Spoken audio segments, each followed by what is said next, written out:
Siapakah yang terkuat dan nantinya berhasil menduduki kursi DKI 1 pada bulan Februari mendatang? Bagaimana dengan Tri Risma hari ini? Akankah akan dimunculkan oleh PDIP di saat-saat terakhir seperti mereka memunculkan Joko Widodo? Untuk membahasnya bersama saya telah hadir pengamat politik Henry Satrio dan di Surabaya telah bergabung pula bersama kami Ketua DPRD Kota Surabaya Armuji. Selamat sore Mas Henry. Selamat sore. Dan selamat sore Pak Armuji. Selamat sore Mas Arya. Pak Armuji, saya ingin mengkonfirmasi terakhir sebagai salah satu orang yang dekat dengan Ibu Risma. Perkembangan terakhir, apakah Ibu Risma sudah menyetujui ajakan Ibu Mega untuk maju sebagai bakal calon gubernur DKI Jakarta? Ya tentunya kemarin memang Bu Risma dipanggil sama Ketua Umum, Betul. tapi itu kan kewenangan daripada Ketua Umum. Dalam hal ini keputusannya seperti apa saya juga nggak tahu karena kan juga saya bukan orang DPP. Tetapi hal-hal yang menyangkut masalah itu adalah keputusan dan hak prerogatif daripada Ketua Umum. Tetapi peluang Bu Risma untuk maju ke Jakarta dari 100% berapa persen hingga sore hari ini Pak Armuji? Saya tidak terlalu berandai-andai, tentunya kalau itu memang perintah atau penugasan partai yang ditunjuk oleh Ketua Umum dan masyarakat DKI juga mengendaki Bu Risma di sana, tentunya saya kira semua itu akan bisa terjadi. Jadi kata kunci adalah petugas partai kalau ditugasin dalam bentuk apapun harus diterima dan dijalankan dengan sebaik-baiknya. Seperti itu Pak Armuji ya?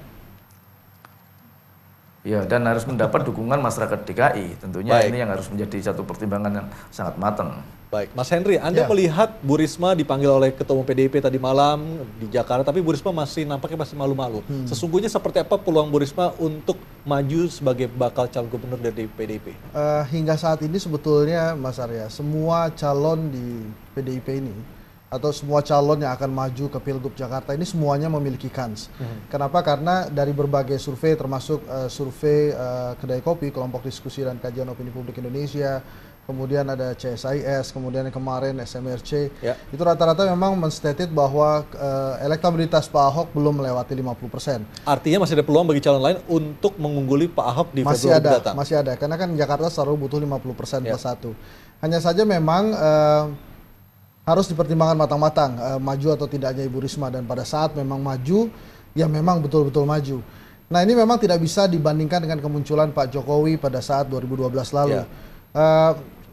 Kalau kita perhatikan, sebetulnya kemunculan Pak Jokowi waktu itu bukan suatu hal yang mengagetkan, karena memang sudah diset dari awal sejak kemunculan mobil SMK, kemudian pertarungan dengan Pak Bibit untuk penutupan pabrik gula, dan banyak isu-isu lain yang memang sudah dimunculkan sehingga nama Jokowi waktu itu memang menggelora di Jakarta. Nah, Ibu Risma ini memang harus melakukan hal seperti itu. Banyak lagi calon-calon lain yang memang sudah mempersiapkan. Apakah sesungguhnya kalau memang berbeda dengan Pak Jokowi di tahun 2012 lalu, apakah sebenarnya Bu Risma ini adalah pilihan terakhir? Karena dari PDIP tidak ada yang lebih kuat untuk melawan Ahok. PDIP memiliki banyak kader, dan saya yakin Pak Armuji juga setuju. Dan kader internal ini atau kader yang dijaring dari 6 nama yang disebutkan kader sebelumnya? internal dan kader yang dijaring dari 6 nama. Sekarang kita lihat begini, dari hasil surveinya Kedai Kopi di Jakarta, PDIP itu memiliki loyalitas paling tinggi di antara partai politik yang lain, 70% lebih dia. Makanya memang sampai hari ini kan Ahok masih deg-degan, pengennya dia pasti dipinang oleh PDIP. Nah, kenapa Ahok bisa deg-degan? Karena itu tadi, loyalitas dari pendukung PDIP memang tinggi-tinggi. Jadi siapapun nanti yang diusung oleh PDIP ini berpeluang. Termasuk yang 6 nama ya, terlepas dari keterkejutan juga media mengangkat nama seperti Teguh Santosa yang wartawan dan kemudian dosen.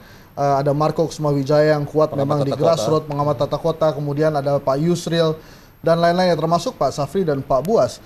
Nah, Pak Budi Waseso dan Pak Safri Samsudin misalnya, dua-duanya ini kan muncul terakhir, tapi secara popularitas, nama Budi Waseso memang mengungguli Safri Samsudin. Jadi hingga saat ini semuanya berpeluang, termasuk Bu Risma. Hanya saja memang Bu Risma harus memutuskan dan jangan mengeluarkan statement yang lucu-lucu gitu di media kan. Seperti hari ini Bu Risma mengakui bahwa aduh ke Jakarta tuh takut lah aku. Jangan ke Jakarta lah begitu-begitu. Sehingga tapi itu kan gayanya Pak Jokowi juga. Saya tidak punya potongan jadi presiden, akhirnya jadi presiden. Saya tidak punya atau orang daerah nggak mau ke Jakarta, akhirnya jadi gubernur. Tapi sudah disiapkan belakangnya. Nah ini dia. Apakah memang majunya Bu Risma memang sudah disiapkan oleh PDIP?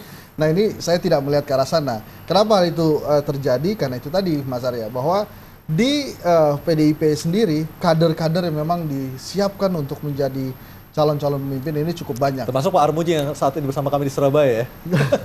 Ini ketua umum Asosiasi DPRD seluruh Indonesia. Baik Mas Henry dan Pak Armuji, nanti kita sambung lagi dialog kita di segmen berikutnya. Pemirsa tetaplah bersama kami untuk melihat bagaimana sesungguhnya peluang dari PDIP untuk menempatkan Tri Risma hari ini sebagai calon gubernur DKI Jakarta untuk pemilu 2017. Tetaplah bersama kami.